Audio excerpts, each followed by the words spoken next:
Okay. Will you send me the link? Yeah. Because we had people waiting on the other one. Why did it need a different link? I don't know, but you're live streaming that now.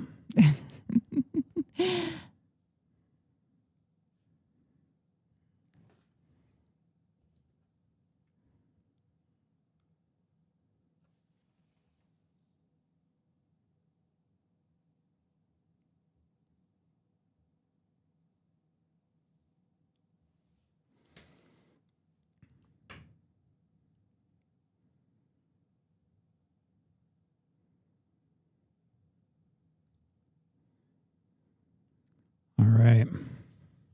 Sorry, folks. Yeah, I don't know if anybody's here. Nobody's here yet. Where would I see it? You'd see it right there. Okay, because... And that is my fault. But I also had to help cook dinner. That's not the reason. Yeah. He was on the phone talking to somebody before. He could have been doing it then.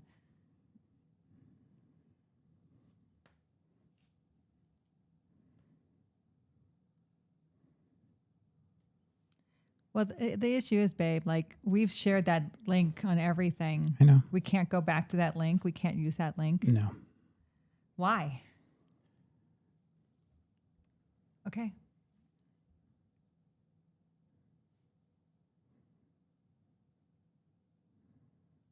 I'll try to post it.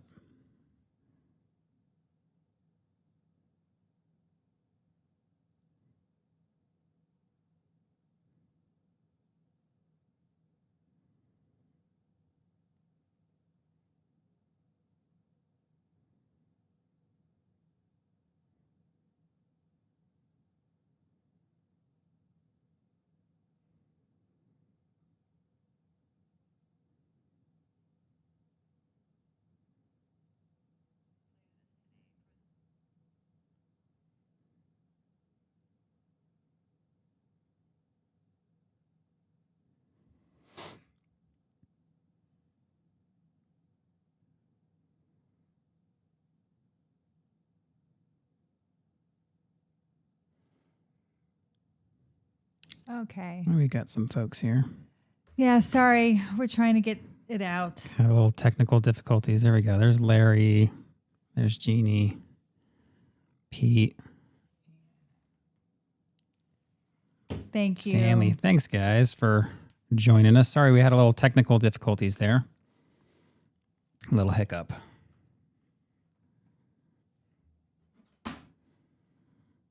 We're trying to get the link out so people can... With the new link. Oh, my gosh. But thank you for joining us for 50K. Yes. Thanks, Pete.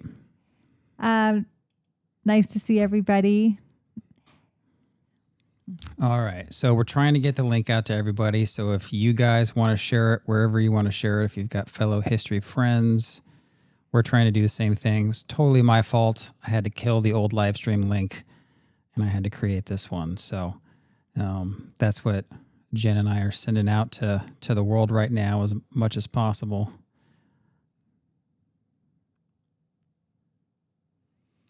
Okay. So 50K. 50K, yes. Thanks, folks, for joining us. So, gosh, where do we even start? Yes, thank you, Larry, for sharing that. I totally effed that up. Just 50,000 subscribers, and I'm still figuring stuff out. So, I think we've done this. Did we do this at 25K? I think we did this at 25K. Yeah, I think we did this at 25K. We Which haven't done actually a live wasn't in a while. that long ago. It was about a year ago. Yeah. Maybe a little over that. But we started in 2021. Yeah. But one of the first things, I'm going to wait till some more people jump on, but because I have questions for you. Oh, thank you, Jeannie. Right? Oh, thank you. I miss you. Yeah. Jeannie, actually, your bedspread is on our guest bed right behind the camera over here. It's a Wonderful Life. It's a Wonderful Life one. So we actually have that right over here, and we use it all the time. So for those other folks on the chat, so I've known Jeannie since before I could even talk. She knew my parents, and so lifelong family friend there. So great to see her on the live stream. And I would do Turner Classic Movie Weekend with her. We love old movies, Jeannie and I miss it. She still goes. I would love to be able to go. I would love to be able to someday get back into that and go again because I really love those weekends, and they bring in people who were connected to the movies and they talk about making the movies, and I just love that. Plus I love to see some of these old movies on big screens that you don't get to see like that.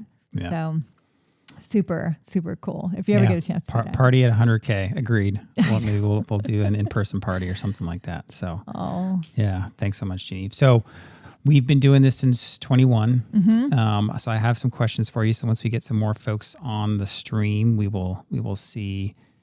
Let's see. We've got a few folks on right now. So doing this since 2021. So I'm just going to kind of jump right into it.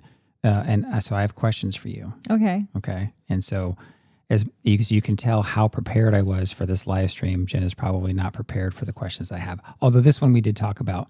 So favorite location that we visited over the course of the channel. Now we started the channel in 2021. This was February, March of 2021. So we've been doing it for a little over 4 years now.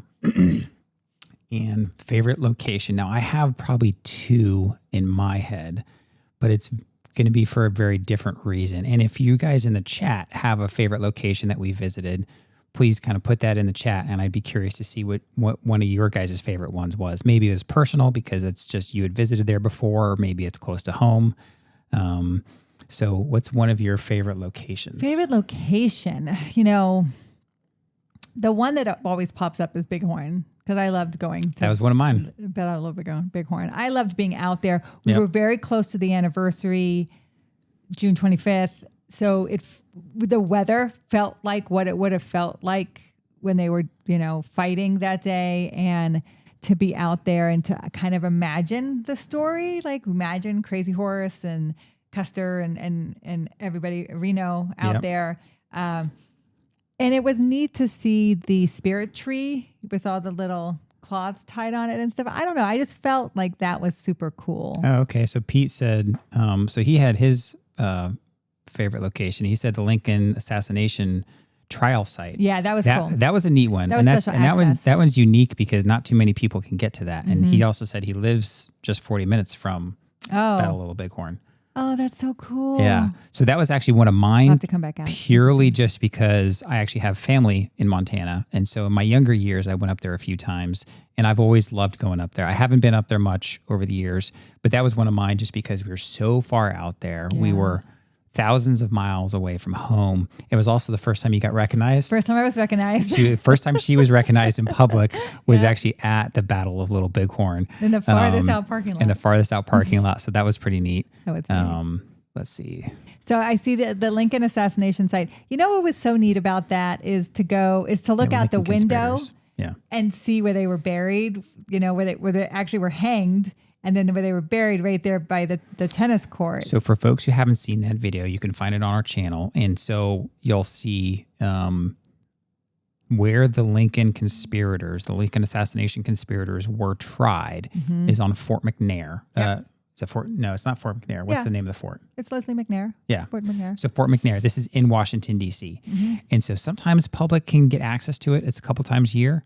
And in fact, even, our friend JD, we had actually met him out there. We were going to try to bring him on because sometimes from History Underground. So we had tried to bring JD on because usually you can bring military, right? I'm active duty and she's former, can bring folks on base if you're just kind of driving around, nothing secret or anything.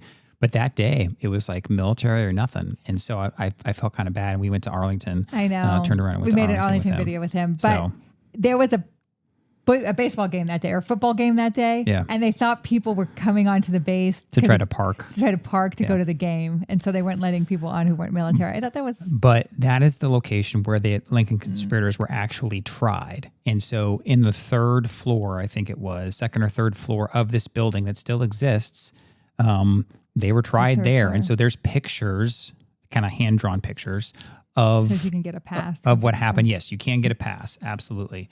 I think in that video, we put a link to the website. So if you're curious, go look up kind of Lincoln conspirators on our channel. But you can see kind of the pictures, and then you can see Jen there. She's standing, and they've kind of redone it a few years back. to look like what it did during the trial. To look like what it did. So yeah, that was super neat. And then to coincide with that, we do kind of like the night Lincoln was assassinated. We walk you through DC. Yeah, that was earlier video. It was earlier video, but that was like a whole thing. They were trying to assassinate 3 people in one night, and they only were successful with the president. So let's see. So I think Stanley. Am I reading that right? My eyes are going, Lakeview. Folks. Lakeview Cemetery, was that the one in Cleveland area? Mm-hmm. Yeah, that was Cleveland. That was a neat one. Garfield. Rockefeller. Yes. Right. There were some neat ones there. There were some neat ones there. Larry said Las Vegas with Elvis. Yeah. Elvis is a popular topic on our channel. We're going to do more Elvis. Don't worry. Elvis is not going away. Elvis is friendly to the channel. We love Elvis. Elvis in Vegas was fun to do, especially because Viva Las Vegas is probably one of the biggest movies that he made. And plus, he was one of the first people to do that long residency there and make it so famous. So, that was a neat one. Eugene said Arlington with Maureen O'Hara. Yeah, that was, so for us, that was our first big video. That's when we kind of got the early signal. I think that was literally video number 10.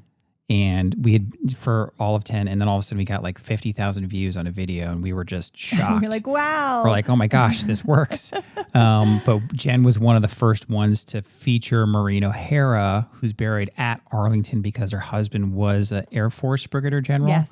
Look at how much history I know. I know. And so Jen was one of the first ones. We were one of the first ones to make a video kind of featuring her. We were the first ones. I think that's kind of why that one got picked up by the algorithm. So that was pretty fun. Let's see. I still tell people that she's buried there, and they're surprised. And I now more YouTubers have made videos from her grave and stuff, but I was really proud to do that. Yeah. So you want to know one of my favorite locations? Yeah.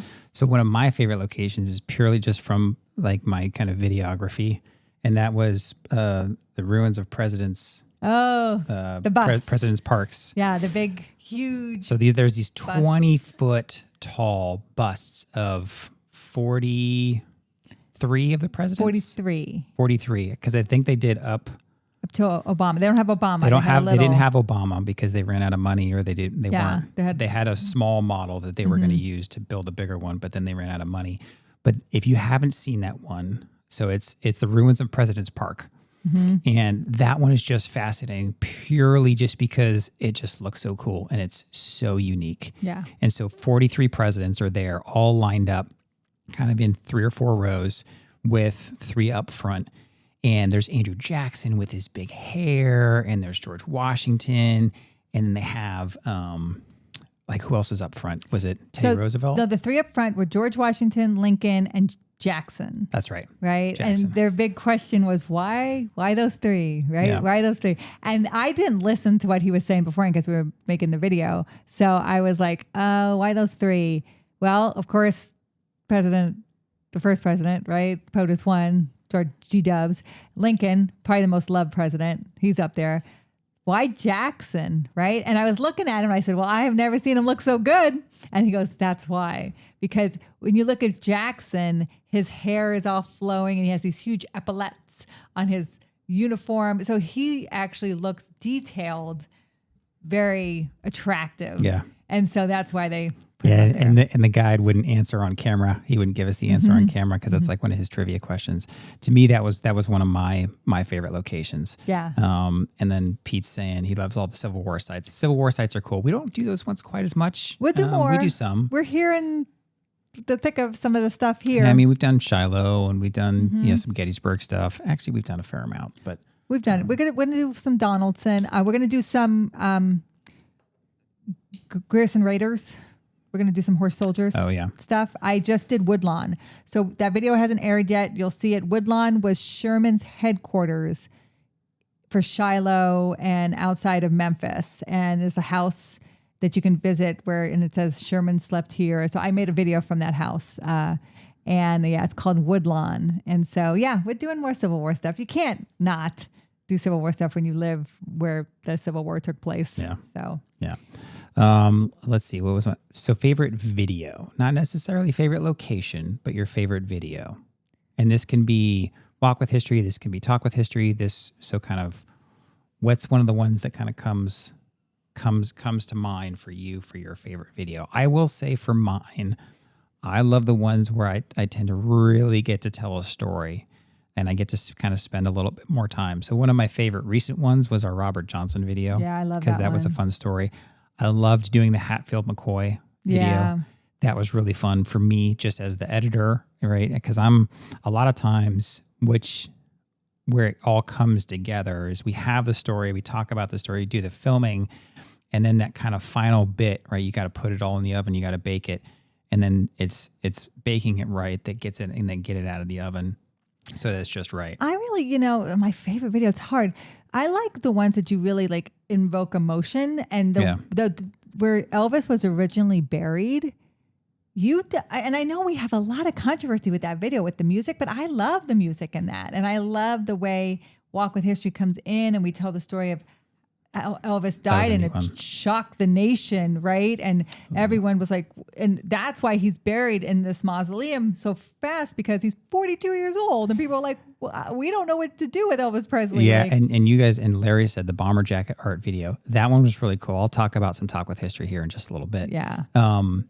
For that one specifically, people may not realize it's one of our bigger videos, but we don't make any money from it. Yeah. Because the clip that I use up front to kind of demonstrate what's happening at the time, I didn't realize was from like a documentary. Mm-hmm. I thought it was just another YouTube clip, and I got hit with it wasn't a copyright strike, but just like a copyright kind of heads up more than anything else, basically saying, hey, you can't make money from this, the copyright holder will.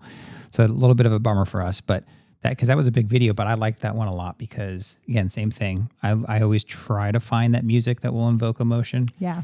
To kind of make you feel a little bit more, and it seemed to work because that video is done relatively well. Yeah, and like Scott said, like there's some videos that we make and we get surprised like that you're not going to make any money on this. We don't care. We're putting out the history, and that really is enjoyment for us. Normandy, yeah, there were some places in Normandy, Larry, that I stood and I was in, and I was just overcome, like thinking about what happened there and what that looked like for people during D-Day. Like to stand on Utah Beach, to stand on Omaha Beach was just, and when I went to that American Normandy Cemetery and I was able to put the sand in Robert Wagner's, or Harry Wagner's tombstone, like that was an honor for me. On the 80th anniversary of D-Day, that was the building at Penn State that all ROTC cadets and students go study in, is the Wagner building. And it's named for him. He was a Penn Stater who died on D-Day. And so I was able to put the sand in his stone, in his monument at the American Normandy Cemetery on the 80th anniversary of D-Day. Like that was such an honor. And I just remember just being overcome by emotion to be able to do that. So yeah, that means a lot to me too. The interviews, we love doing the interviews. The interviews are so much fun. I'll be honest, for me, the interviews every now and then, just getting everything prepped and all that stuff is like, there's a little bit of stress there. But once I get into the interview, we've been so lucky with our guests. We've had some amazing guests. Now, I'm going to ask the question, and everybody should know the answer. If the chat can answer this, who do you guys think that Jen's probably the guest she was most excited to interview? If you guys were going to guess in the chat, what would you guys guess? And surprisingly, this one didn't get as many views as I expected. It still hasn't gotten many views. It still hasn't got many views. I just don't think people know it exists. Yeah. I have to find it. So for Jen, who was the guest you were probably most excited to interview? Chris Jackson. Chris Jackson. Now, who's Chris Jackson? The original George Washington from Hamilton. That's right. That was an honor. And even now I say, if I can ever give that back to him, if something ever happens for us where we make it bigger, or we ever have the opportunity to pay it back to Chris Jackson because he did that for us, that was really such an honor that he gave us the time and the interview. And it was just such a random, like completely out of the blue. Mm-hmm. You had posted some Instagram reels from, where was it? Fort Necessity. Fort Necessity. Mm-hmm. Talking about. And you had posted them, and then, a week or two later, we're driving in the car somewhere, and she just says, "Oh my gosh, Chris Jackson just messaged me." And I was like, who the heck is that? Because I think you had dated someone I like dated in Chris high school, Chris Jackson. And I was like, okay, that's good for you. Yay. And then she said, no, like the Chris Jackson from the Broadway play Hamilton, the original George Washington who played opposite Lin-Manuel Miranda. And Good I was friends. like, oh my gosh. And so he just said how much of a fan he was of hers and that he follows her and stuff like that. Yeah. And so then she just kind of decided to go for it and said, hey, would you be interested in coming on the podcast? It took us a while to get things set up. He had an assistant we were kind of working with. Things got delayed. He's a very busy man. Yeah. I mean, he's on that Sex and the City show and Yeah. just like that. Like he plays And, the husband on there. And then eventually, kind of some time went by. We tried again and said, hey, our 100th episode is coming up. We would love to have you on. And he said, hey, I'm sorry. I've just been very busy and traveling. And he made it happen. He did. And it was all, he gave us like an hour. Took time away from dinner with his family. Yeah. I mean, he ran down. He has like a little kind of camera set up in his studio in his home, I think in New York. Yeah. And was just incredibly gracious and super fun. And he answered, some questions that I'm sure he's answered a bajillion times. And then some questions that I would think that we asked him that he probably hasn't been asked, because we asked some kind of like, personal history questions and stuff like that. So it was a super fun. Yeah, that was super fun. interview. So, Scott, Yeah. what was your favorite Talk with History podcast? Oh, my favorite Talk with History podcast. I'd say my favorite ones tend to be the interviews, kind of like what Pete was saying. Mostly because some of our guests are so dang interesting. We've had someone who survived and escaped Iran, someone who survived and escaped Vietnam in the 70s, right? As a kid, he's Saigon. he escaped Saigon. Like he left that day. Yeah. We interviewed a guy from Australia. In fact, actually, I'm due to kind of set up another book interview with him. All these guys are writing books, and we've just been very fortunate. I don't know if I can pin down a favorite Talk with History. I know. That's really difficult. I loved interviewing my fellow Scott, the author from Australia, because he was just a delightful human being. He was delightful. And he's Australian, and he's just so easy to talk to. And he's writing this whole book series on kind of like essentially like the history of the world, but kind of adding some humor to it. But he calls them light bulb moments in history. And, so like when writing was first invented, or when the printing press, right? Things like that. But he kind of adds some humor in there. He was a ton of fun to interview. So it's called Light Bulb Moments in History. And he was a blast to interview. And actually, he reached out to us because he just wrote another book that's a little bit different. So I think he was pretty fun. He was one of our earlier interviews. So how about you? No, I would say I love doing the bomber jacket. That was super fun for me. That was a neat one. And I love looking through that book. It's a beautiful book. But yeah, no, I'm trying to think we have an interview coming up. So you guys might have seen one of our bigger videos that we just posted recently about Buford Pusser and Walking Tall. We live close. And so someone had asked me to go out there and go to the museum. And I watched the movie before I went out and then went to the museum. And so we make a video based on the movie and the museum. Like, this is who he was. This is the museum. And I've been bombarded again with people who know another story of Buford Pusser and have done some research and looked into his life and just know different things about him. And so one of the leading people in that crusade is going to be on our show. We're going to do an interview with him and talk to him about the conflicting facts and the duality of these two stories, because the hard truth is the museum story and the movie story are very strong stories. They haven't really been discredited. Now, as much as he has other research and other things to say, there is kind of like more coming out about him. And so, but it's not as mainstream or understood. And so we're going to talk about that and why that hasn't happened. So it'd be interesting. Yeah. That one received more attention and feedback than I initially expected. We didn't know all the controversy around him. We didn't know all the controversy because there's nothing really that's been truly proven. And they don't talk about that at the museum. Yeah. And there's claims from folks who claim to know the other story that some of the stuff that the museum says is false. So, and that's interesting. And so I'm looking forward to that. I mean, we're actually going to have that chat tomorrow. That podcast will come out in a couple weeks.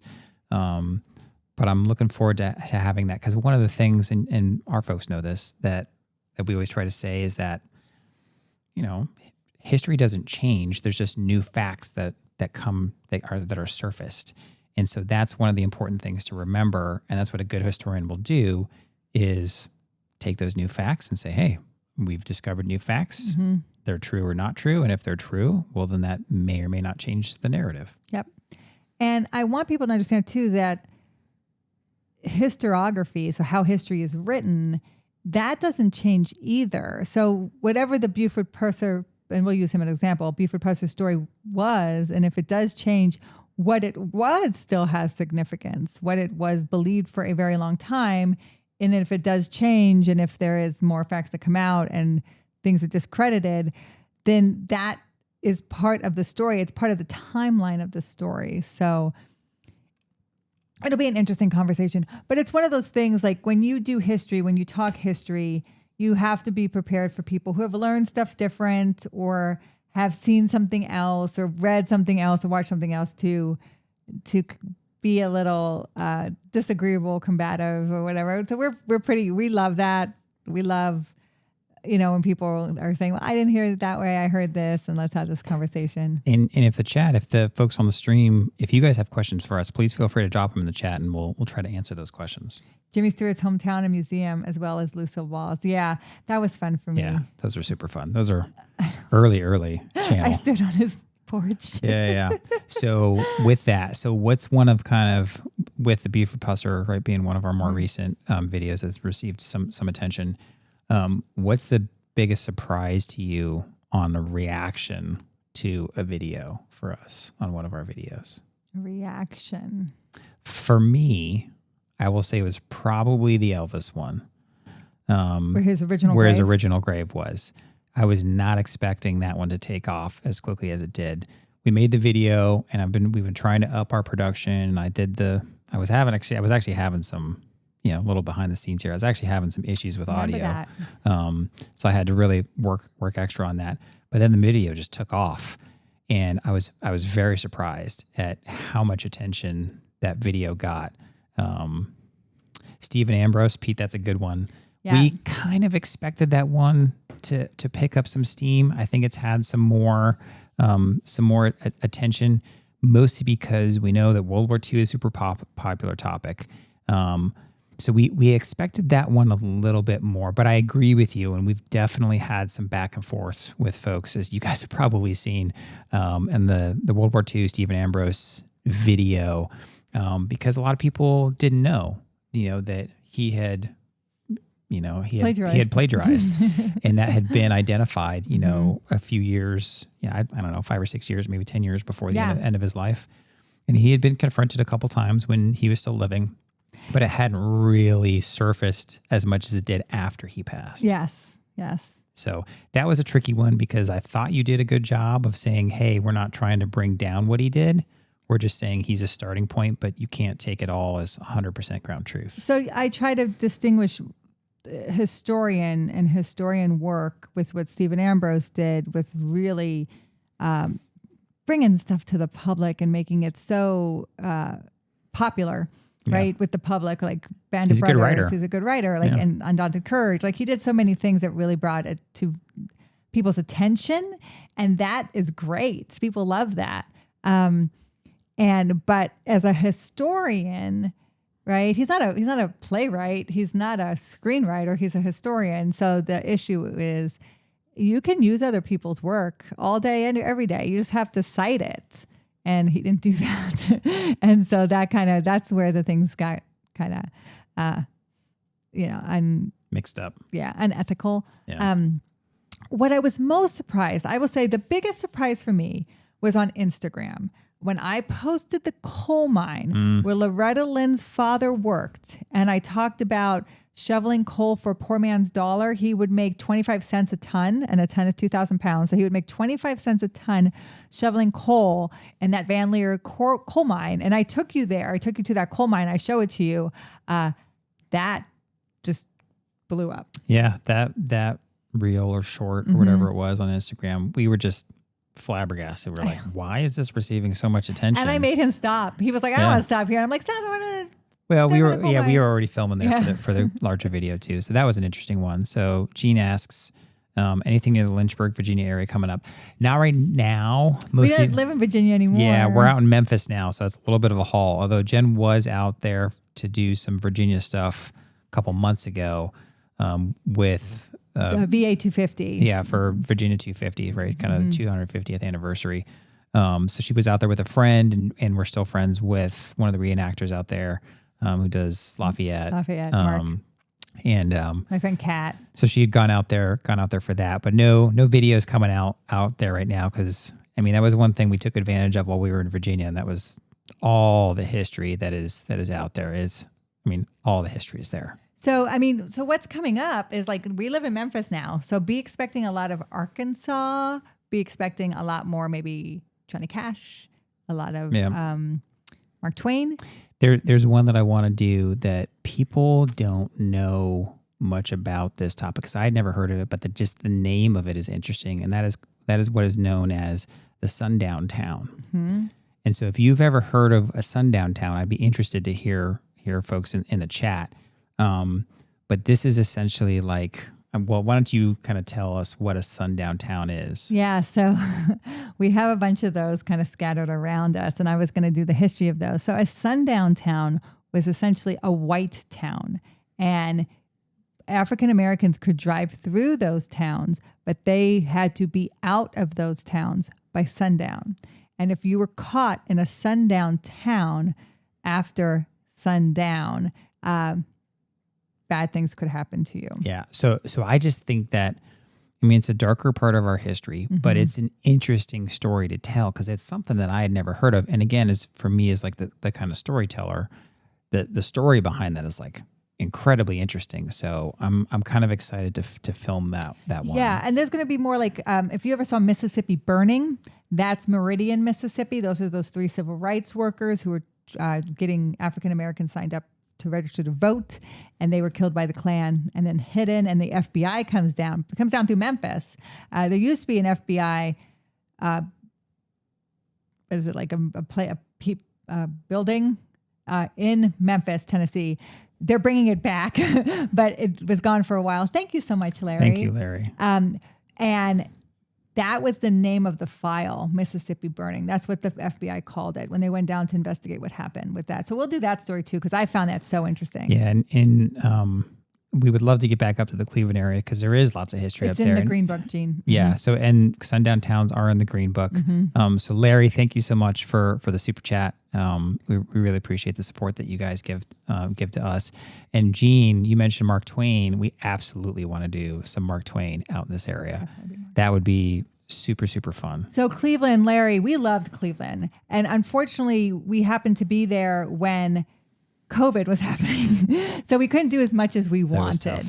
But there's so much more to do in Cleveland. One of the things about Cleveland that we've done, Larry, and you probably saw, was the Cleveland Torso Killer. Yeah. And that video was probably one of our most ambitious videos that we have ever done. And I've learned my lesson because I wanted to go to each and every spot. The Cleveland Torso Killer had 13 victims.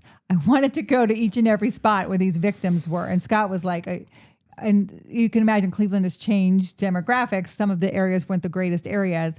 And so I was really ambitious in telling that story, realizing that maybe you don't need a clip of each and every alleyway. And we drove all over Cleveland that day. And there was a couple times when like Chen would be out filming. She's like, she told me like, you stay by the car. I'm gonna go over here and film. You just keep an eye out. And then if you see anything, let me know and we'll jump in the car and we'll drive away. And we drove into some sketchy areas. That was still relatively early in the channel. Thank you, Jeannie. Yeah, thank you so much, guys. We really do appreciate the support. And this is, we wanted to do a 50K live stream, not to kind of talk about us, but to kind of talk about what we've shared with the audience, with you guys, right? With And how much we appreciate you. yeah, because this is what makes it fun, right? Is the community. So it's folks like Larry and Jeannie and Pete and all the folks who are dialing, and even the folks that are relatively new to the channel. I love when somebody comments and says, "Hey, I just found your channel and I'm watching a whole bunch of videos now, and have you done this, that, and the other?" We love that kind of stuff. Yeah, we love that. So it's super fun, and you know, our mission, you know, is to kind of inspire other folks to get out and see more history and try to get out there. And for folks who can't, because sometimes we have folks that say, "Hey, you know, I'm, you know, stuck in the hospital," or whatever that is, and they'll say, "Hey, I don't think I'll ever be able to get there. Thank you for going there and showing it to me." Yeah. And so we always appreciate feedback like that. I love that. Need to check out the prison In Mansfield. Yeah, I like the prison stuff. Scott's not as big a fan as anything haunted, and he's not a fan of prison things sometimes. But Well, and it's hard sometimes. So one of the things that that cropped up in my mind, another series of ours that actually did very well when it first came out, was the Emmett Till video series. So we did a 3-part Emmett Till series, and Jen actually went out and filmed that on her own. But we spent quite an amount of time of like planning that and doing a lot of pre-production. Let's see, Top haunted historic locations. So Ooh. honestly, who's this wild Wolf Angel? Wolf Angel. Woodlawn. So I just filmed Woodlawn. Okay, so I'm at Woodlawn with this lady who just bought Woodlawn, which and Woodlawn is the former headquarters of General Sherman. General Sherman, big antebellum house outside of Memphis, Tennessee. Right, it's in LaGrange, Tennessee, and if you know LaGrange, it's where the Gerson raiders leave from for the Gerson raid, and so Sherman's out there with all of his troops. He's in this huge antebellum house. All his troops are in the lawn, sleeping in the lawn, right? And so I'm alone in the house with her, and I'm filming, and she goes, "This is the room where I saw the Confederate soldier ghost." And I'm like, "What?" And she's like, "I was playing the piano, and I look over, and there was a Confederate soldier sitting there listening to me play piano. And I look back at the music, keep playing, and I look back, and he's gone." And she goes, "Well, I'm going to go now. So you have fun. The house is yours." And it's a huge house and free reign. And then she also told me the house was used as a hospital for the Confederate and the Union side. And the upstairs bedroom is a huge bedroom where they had a ton of beds for the sick. And she has dolls in there. I hate dolls. And she has porcelain dolls in there. And she goes, "These dolls have a mind of their own. They just love to change position, and they love to put themselves here, and they love to go over here." And I'm just thanks. like, and then she's like, "And I'm leaving, so have fun." And I'm thinking, here I go. So I worked alone at the James Garfield house. And I never saw the 20th president. The Myrtles was another kind of haunted location. Haunted location. I want to say a quick hello to Angie Meyer. So that's Larry's wife. So hi, Angie. It's nice to meet you virtually. And she said thank you for the T-shirt. So they just got some T-shirts from our gift shop. We don't advertise them too much. This is one of them right there. But if you go to walkwithhistorygiftshop.com, you can find shirts that we've made and stuff like that. And in general, I think I like them. Yeah. Right? I wear them all the time. Yeah. They're comfortable. And they get that little worn look. But yeah, hi Angie, it's nice to meet you, and thanks for thank you. Thanks for helping Larry get back into history as well. So I would say I told the 20th president, I was working alone in his house, "Sir, if you show yourself to me, I'm going to walk out the door." I said, "But if you want me to know something, leave it out. Leave it out for me, and I will look at it. I will investigate it. I will be like, what's this? Why is this out here? What's going on here?" So if you have a message you want me to get, that's a better way. I saw no ghosts at Woodlawn. I did a lot of filming, so Scott hasn't looked at that footage yet to see, why is there a person in the window? He hasn't said anything like that to me. I make it very clear. I'm like, listen, I want positive energy. I told them, I said, if you want people to visit this house, because that's what I'm doing, because she just bought it. She wants to make it an Airbnb, and she wants to make it a place where people come for weddings. I said, if you want more visitors to come visit you in the music room, then let me make my video in peace. Yeah. So no, it's Jen always gets a kick out of going to those places. Lizzie Borden was another place. Lizzie Borden. It's one of the top haunted houses in the United States. And so I stood like with a mother, right with a mother, and people say like they feel stuff. And I have a friend who actually stayed the night there. I didn't sit on the couch. It's up in Massachusetts. Yeah, Fall River. I try to be respectful when I'm there. There are people who I think tempt things. I don't do that. So, and I made the video. So yeah. Yeah. So those are always entertaining, always fun. Any presidential sites in Tennessee to visit? So definitely the Hermitage. Oh yeah. So we need to do the Hermitage. Is that Knoxville? That's Nashville. Nashville. So that is Andrew Jackson's home. And Polk's house. We've done Polk's house. There's not a lot of interest in Polk. Although, speaking of Polk, we didn't actually make a full video from there. We visited. We never made a full video from there. So, and actually, that's one of the things that we were going to talk about. So what's one of the videos that you wish we could have made, but we never did? Whether it's we didn't get a chance to visit the location, or we did visit and we did film, but either I messed the footage up or you messed the footage up or whatever it is. And you'll never admit to messing anything up, but it happens. I know. Valley Forge. Yeah. I made an entire video from Valley Forge. Yep. And you were like, the sound is off. Yeah. I think like her mic turned off. And so like she didn't realize that the mic had died or something like that. And so she made this whole video from Valley Forge. And I think it was also like a super windy day. It was a very windy day. And so she had all this footage. In fact, for those of you on the live stream, the Hunley. I do need to do the Hunley. Where is that? So that is in South Carolina, and they are. So they have the Hunley. They've dug out the Hunley, which they found the bodies in the Hunley. And what they're doing right now is they have the Hunley kind of still in water because they want to preserve it, and they're making a replica Hunley. Is that like an Ironside ship? It's the first submarine. Oh, It's the Confederate submarine. see, there you go. And so you can walk through that, right? So you can walk through That's cool. the recreation. And so that's what I want to do. I want to, because what did they have? Like 8 men in there. And so you want to see like how these 8 men sat and cranked and right. And so I do want to walk through that. So then you'll see the actual Hunley submerged in water to preserve it. And then you'll see. That's pretty neat. Yeah. So Yeah, we have done some monitor stuff. Yes. So we've done the monitor, the Battle of the Ironclads. Yeah. What was that fort that was right there? I don't remember where it was. Fort But it's Norfolk.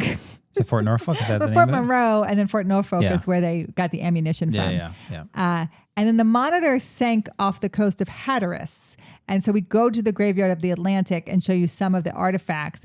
It's still an active site. Yep. And then they made a recreation of the monitor. It's not the monitor, but they recreated it at the Maritime Park in Newport News. Okay. So if you want to see an actual ironclad, the only one that you can actually walk on is the Cairo, and that is at Vicksburg. Yeah. And so which we have was an entire video from there. Super cool. Vicksburg, you know, those more famous battlefields like Shiloh, Gettysburg, obviously everybody knows Gettysburg. But Vicksburg, I've always been super impressed every time I go to those. Like the Vicksburg, if you have the opportunity, you should go.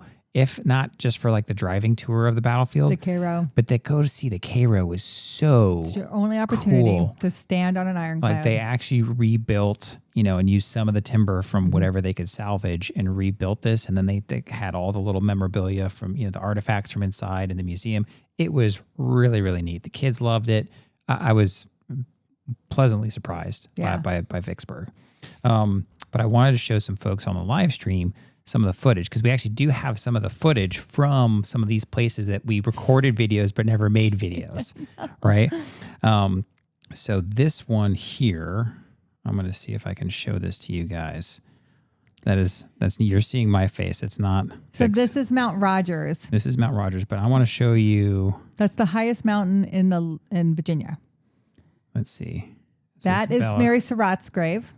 That's Cheyenne. That's Cheyenne. Do we have Valley Forge in here? There's Valley Forge. One more up. Was I on it? Right there. That's Valley Forge. So this is Valley Forge. And so if you guys are looking here, I'm trying to find a good one with Jen's. So here she is walking through Valley Forge, right? But at Valley Forge today, and some of the I'm here in the middle of you can December, hear. which is very fitting because it was December 19th of 1777. So she's there in December. When George It's super Washington cold. first set foot here. But you hear with that 1,200 microphone. Something was happening with the microphone. I think it was dying and it was windy. But she had all this footage from Valley Forge. So she's all over the place. She's coming through here. Initially, with the troops here, and maybe I can the make something out supplies of they this. tried to get here would get stuck along the way and never make it. So men Yeah, were starting Gene, to if you get ever sick make it out to and starting to Tennessee, let us starve. know. Of the We would 12,000 love to see troops it. You ever that come guest room here, with your 2,000 Yeah. will die. And it's from illness and starvation, smallpox, influenza.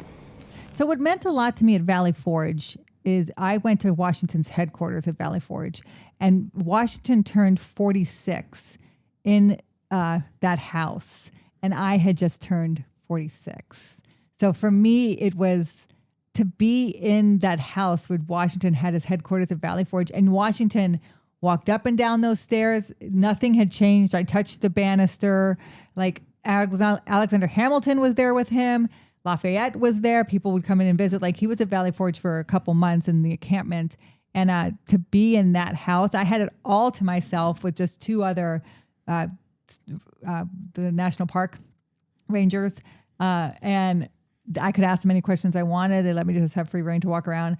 Like that was so moving for me for my 46th birthday. So I liked being there in Valley Forge. But yeah, you never made that video. Yeah, we never had the chance because the audio got all messed up, which was partly your fault, partly not. So some other ones you saw in there. So we had actually intended to make a video about Gene Kelly. Gene Kelly, you would have liked that, Gene. So Gene, you would have loved that one. All through Pittsburgh. Because Gene Kelly was from Pittsburgh, right? And so we had made one spot. So if I pull this back up here, if we Gene Kelly. So this was outside of his studio, one of his dance studios. Work, he's not making ends meet, and he's hired to do a show here. So he comes back to Pittsburgh, and he's hired to put on and choreograph a dance called Hold Your Hat. So now this is Gene Kelly, 1938. early Gene Kelly. So this time he's 26 years old.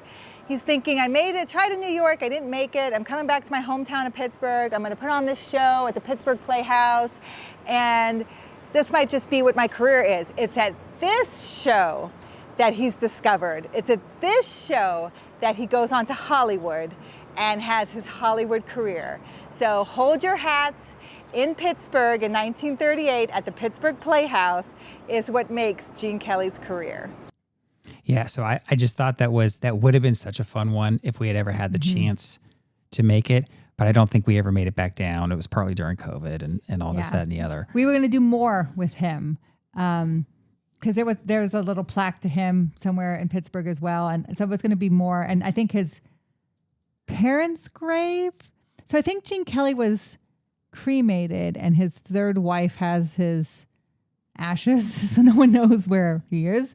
But his parents are in the graveyard of Pittsburgh. So we were going to go to his parents' grave as well. But never got a chance to make it. So there was one other one that I wish I could have made a video of, and I kind of just labeled it. I labeled it Battles Through the Ages.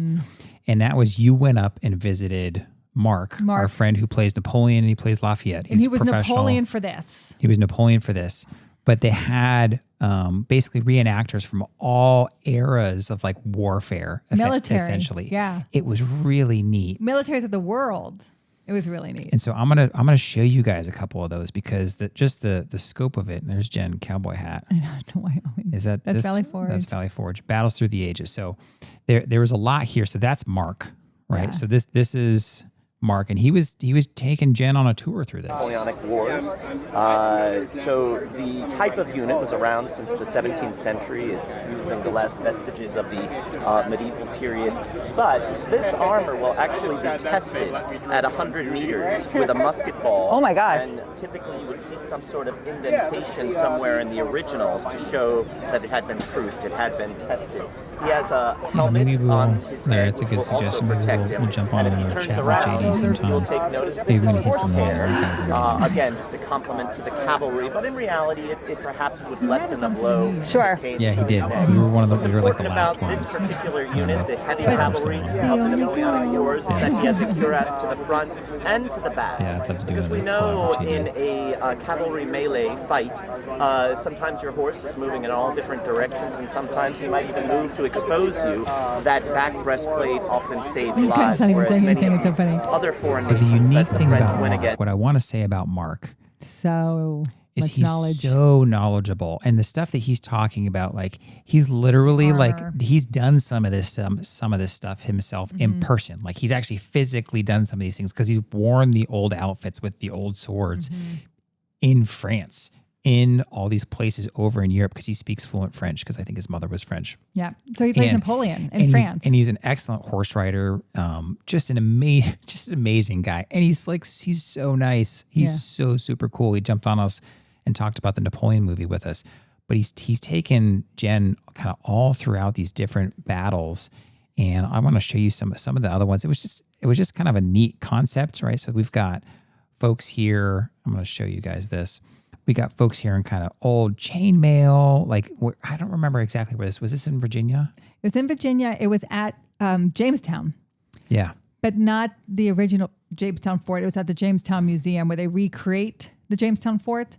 And yeah, it was super fun.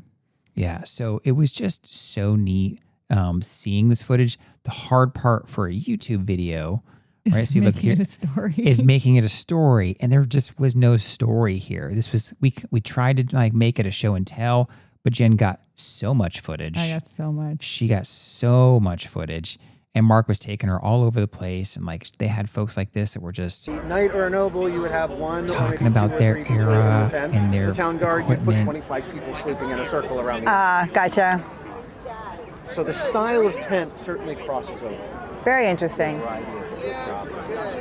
Now, a knight would have the sword, right? It's only a knight that gets the sword. Is that correct? By 1215, if your job involved some kind of fighting, you could probably afford a sword, and you probably have a sword. Okay. In terms of what would distinguish a knight in 1215, a couple of the things to look for. One would be spurs. Because a knight rides a horse. Yep. So it's that kind of stuff that's just so interesting. I know. It was super neat. And there was just so much. There was so much. But that's where I there. met Grant. So that's where I met the reenactor who plays Ulysses as Grant. Oh, that's right. We need to have him on the. And he on was the show. super nice. And we took pictures and we talked about him. He goes to places where Grant had been photographed, and he photographs at those places and stuff. And he's a very good reenactor of Grant. So he was very nice to meet. Yeah, so that was another one that we just never got to make. Another one, I've tried these little ones that have just kind of totally, completely flopped. Where I call them hike with history, right? So we try to be me on camera. I think we talked about one area somewhere in Hatteras. We tried to do Mount Rogers because my Appalachian Trail stuff. passion when I was in my 20s was getting outside and rock climbing and stuff like that. So I was trying to kind of merge the two. Never really worked out. So we'll see if we ever kind of try to do another hike with history. But that was something else that we had tried. Yeah.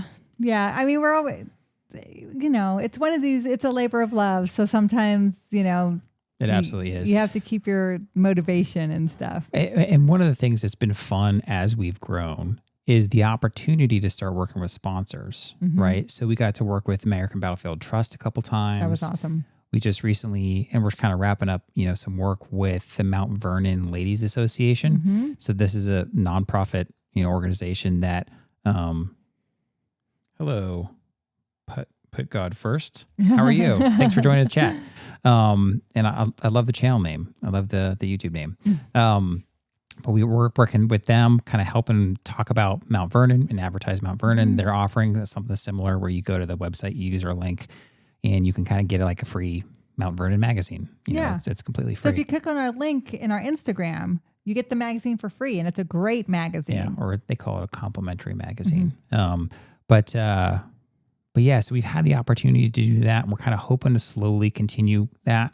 One other thing that we're trying to work on, in fact, we were just filming, we've been busy this week. We were filming some early stuff for this on Monday, is we want to make a documentary. So we want to make a documentary. I kind of talk it, my elevator version of this is kind of how do we in America remember history? What are the different ways that we remember history? And one of it is we're going to try to document the creation of a historic marker. because that is one of the things. We have a bumper sticker on Jen's car. It says, I brake for historic markers. I do. And You can buy those if you're interested. we can. There's not many of them, and they're kind of tricky. They might still be on the gift shop. But that's going to take some time because the marker process is not fast at all. But the research has been done. The marker generation has kind of started. So I'm actually going to be working and doing some filming with the organization that Jen volunteers with, which is Lynching Sites Project, talking about this, what was it, 1892? 1892. So 1892 People's Grocery lynching. People's Grocery lynching. So and it's funny because this is Ida B. Wells' birthday is today. So people know who Ida B. Wells is, but they don't know why Ida B. Wells is who she is.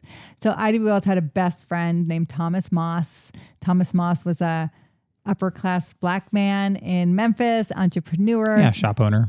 Started his own business. That business was competing with a white shop owner. So, of course, conflict happened. Thomas Moss is eventually lynched. He was pulled out of a jail and lynched. And she begins writing her free speech anti-lynching campaign articles from Memphis. She's run out of town. That's when she moves to Chicago. She starts printing out more anti-lynching stuff. She goes worldwide with her campaign. And she's talking about equality and things along that nature.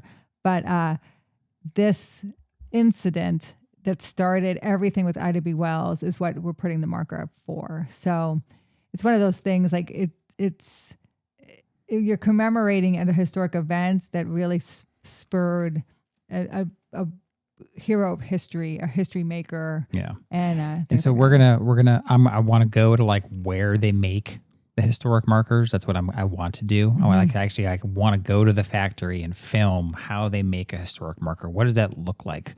What does it look like before it goes into the thing? And then after it comes out of the thing, whatever that thing is. And what other markers are being made? What other markers are being made? And I want to talk to the people at the factory that help make these historic markers, or the people that run this. And, so I just think that's a kind of an interesting part of what us as history nerds and history fans and history buffs, what history travelers, because we see these markers all over the nation. Yeah. And these are made in different spots. And so I want to create a documentary that documents that process. How do you decide location? How do you decide location? Who pays for that? And interweave the story of the event with the story of the creation of this marker. And so I'm going to give it a shot. Yeah. So I think that'll be really fun. We're just kind of trying to challenge myself because you're like Ben Burns. You're not Ken Burns. We're trying. Yeah. I mean, Ken Burns had to start somewhere too, right? Yeah. Like you got to start somewhere. His start was pretty dynamic with the Brooklyn Bridge and an Oscar. So kind of once in a lifetime, kind of generational talent right there. But so yeah, we have, that's kind of some of the future of the channel. So if we're talking future of the channel, we're kind of working projects like that. We're hoping to work with more sponsors. We had tried, but we weren't able to kind of work our scheduling to work with National History Day project. We tried. We were going to kind of film some kids doing essentially it's like the National Science Fair, but it's for history. So that's what National History Day is.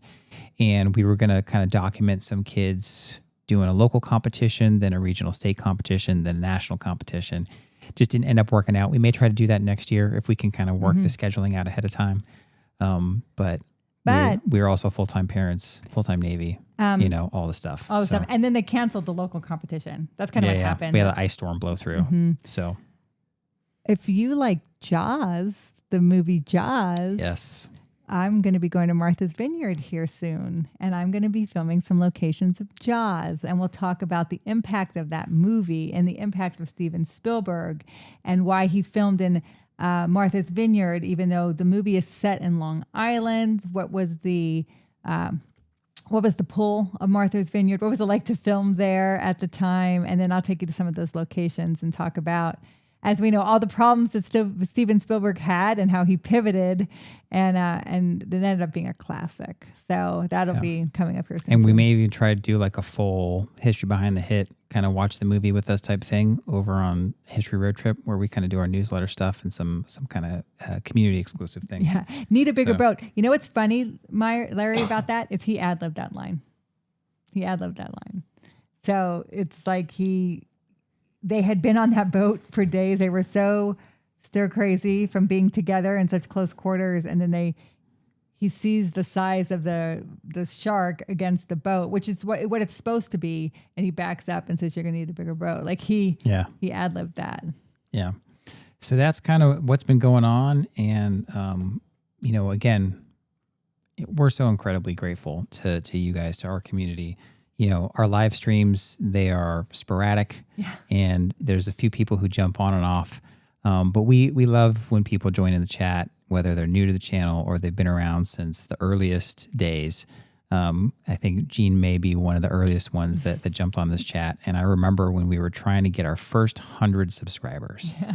We were trying to get our first 100 subscribers because we wanted to secure our URL name. And there was some other Walk with History out there. And so we were pumping our friends and family on Facebook real hard. And I think Jeannie was one of the first. So it's been super fun. And then we've got the chance to meet folks like Larry and Pete and, Carla, My Daddy's Green Eyes. We consider all of you friends. Like Rick Wiles and Greg and just all these folks that have joined in, all the channel members, right, that are kind of get early access to some of our videos because it's like a couple bucks a month. So it's super fun. Yeah. Yep, 50th anniversary of Jaws this year. So timing is perfect for Jen. So she's actually heading up there in the next week or two. I know. So. And as I did the research, you know what I found out? That the biggest shark ever caught was by the guy who influences Quint's character, was 4,500 pounds off the coast of Block Island, which is the island right beside Martha's Vineyard. God, that's a big shark. And that's the biggest shark ever caught, rod and reel. Now Jaws is supposed to be 5,000 pounds. So basically the same 20 size. foot, but basically the same size. And I'm thinking, I'm going to be on a boat in the same vicinity. Yeah. I'm like, let's try not to think about it. Yeah. Well, again, reach out to us anytime. Yes, that is a big shark. But yeah, reach out to us anytime and continue to kind of comment and drop us some recommendations.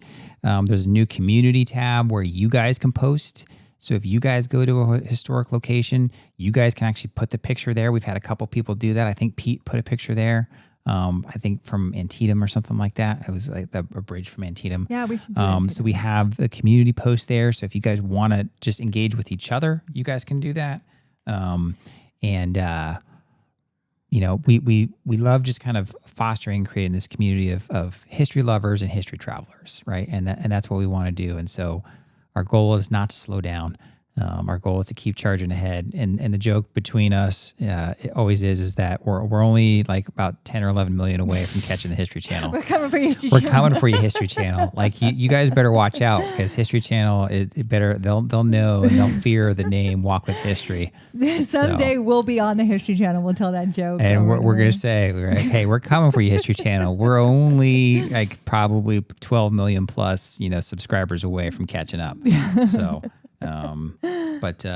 again, we always appreciate our audience and you guys, and we're thankful. Yeah, we're thankful. Thank you for 50K. Thank you again. Thank you for 50K. We'll do the live stream. We'll try to be, maybe we'll try to do these live streams a little bit more often. Maybe once we hit 75, and hopefully that'll happen quickly. We'll see. Yes. All right. Thank you. Thanks, guys. On to our next Walk with History.